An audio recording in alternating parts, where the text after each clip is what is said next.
साहब good morning, कैसे हैं आप? ठीक ठाक हैं?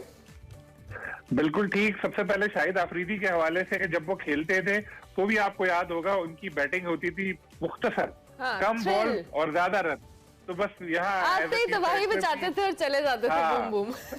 एज ए चीफ सेलेक्टर भी उन्होंने आते ही तबाही मचाई, इसको खिलाओ, इसको हटाओ, ये लड़के ले आओ। एक वनडे स्क्वाड 24। वैसे फ्रैंकली स्पीकिंग उनके फैसलों ने जीत की सूरत में काम नहीं किया, लेकिन फैसले उनके बुरे नहीं थे। एज क्रिकेट व्यूअर अगर मैं बात करूं, आपकी क्या राय है इस पे?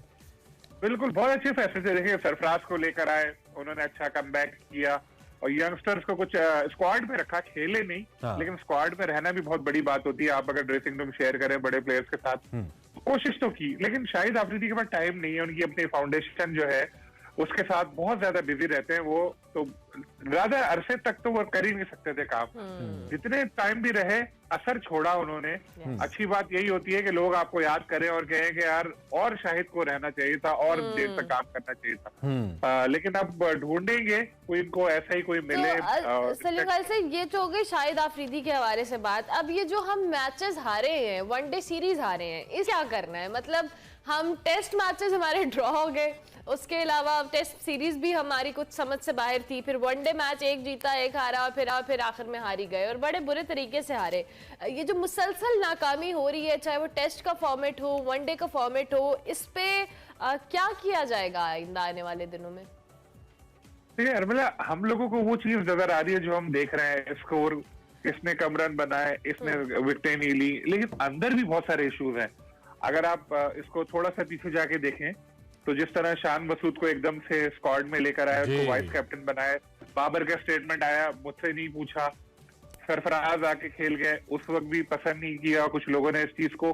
तो अंदर का जो माहौल है वो भी इतना अच्छा चल नहीं रहा इस वक्त। और जिस तरह से शान को खिलाया नहीं, मैसेज दिया टीम मैनेजमेंट है पीसीबी को कि भाई टीम के बॉस हम ही हैं, तो पीसीबी और जो प्लेयर्स हैं एक नहीं, शान का खिलाना जस्टिफाइड भी तो नहीं है ना।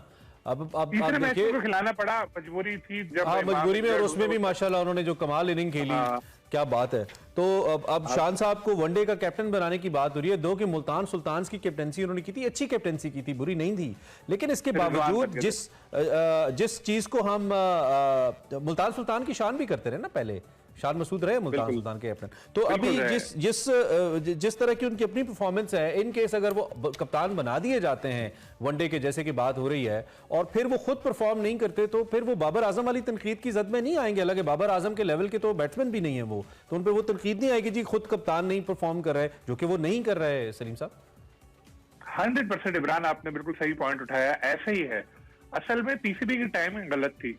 होना ये चाहिए था कि शान को स्क्वाड में अगर आपको रखना ही था, एक दो मैच खेलते, परफॉर्म करते, फिर अगर आप वाइस कैप्टन अनाउंस करते, कुछ बोलता नहीं कोई, जल्दबाजी में उनको किया, तो उससे एक शान प्लेयर बुरे नहीं है लेकिन फॉर्म अच्छी नहीं है। एकदम सारे लोग जो थे वो लठ लेके उनके पीछे पड़ गए, यार शान ऐसा है, शान वैसा है, और इसी वजह से कि जल्दबाजी में किया और टीम के माहौल पे भी फर्क पड़ा।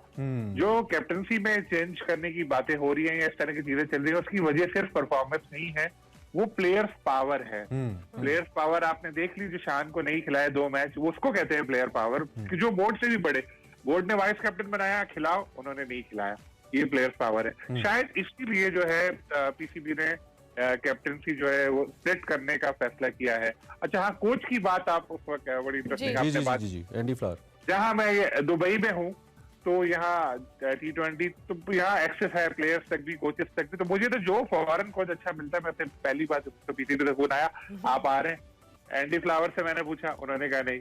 टॉम मूडी से मैंने पूछा, उन्होंने कहा नहीं। अच्छा। विक्की आर्थर जो है उन्होंने भी मना किया।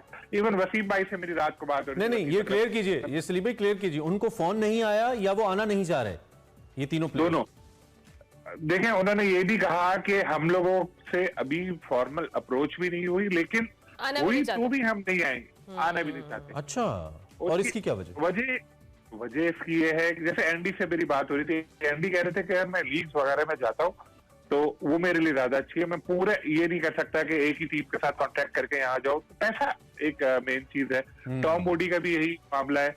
वसीम अकरम अपने पाकिस्तान के हैं, लेकिन उनसे जो बात थी, उन्होंने कहा पीस ऑफ माइंड, उन्होंने कहा मुझे यार सुकून चाहिए। जब ये कराची किंग के भी मैचेस होते थे तो अक्सर बैठे बैठे मेरा हार्ट बीट फास्ट हो जाती थी, मैं कांपने लगता था जब बहुत टेंस मैच होता था। तो पाकिस्तान टीम के साथ रहते हुए तो यही सारी टेंशन है। मुझे लगता है कि शायद कोई हाई प्रोफाइल कोच इनको मुश्किल ही मिले, और जो जो मैंने जो नाम आपको बताया करना पड़ेगा। फिर उमर गुल भी सुना है ख्वाहिश जाहिर करें।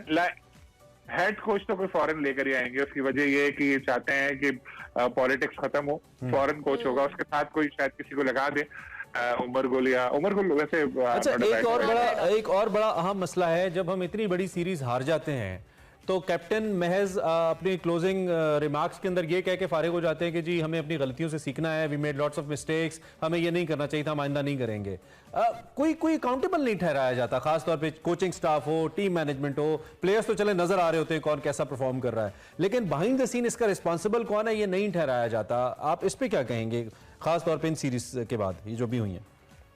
इमरान यार, होता ये है कि कोई जिम्मेदारी लेने को तैयार नहीं है। अगर आप जीते तो सब उठ के आ जाते कि बाबर को मैंने कल फोन करके कहा था कि बेटा तुम अच्छा खेलना, वो अच्छा खेला, उसने सेंचुरी की, उसको मैंने कहा। जब हारे तो सब छुप जाते।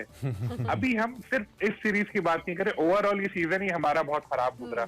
अगर हम पहले से चले जाएं, चाहे वो ऑस्ट्रेलिया से सीरीज हो, इंग्लैंड के खिलाफ सीरीज हो या न्यूजीलैंड के खिलाफ, तो ये हमें पूरी परफॉर्मेंस का जायजा लेने की जरूरत है कि रूट कॉज क्या है, किस वजह से ऐसा हो रहा है, और उसको हल करें। चले अब मुख्तसर ये बता दें, दुबई में शाहरुख खान से मिले आप? हाँ, मैं ऊपर था फर्स्ट फ्लोर पे, वो नीचे खड़े थे ग्राउंड में, मैंने देख के हाथ चलाया। उन्होंने कहा बड़ी कलरफुल किस्म की एक बात जो मैंने बोली थी, उन्होंने कहा था इमरान और अरमला को मेरा सलाम sir, lots of love for him ji.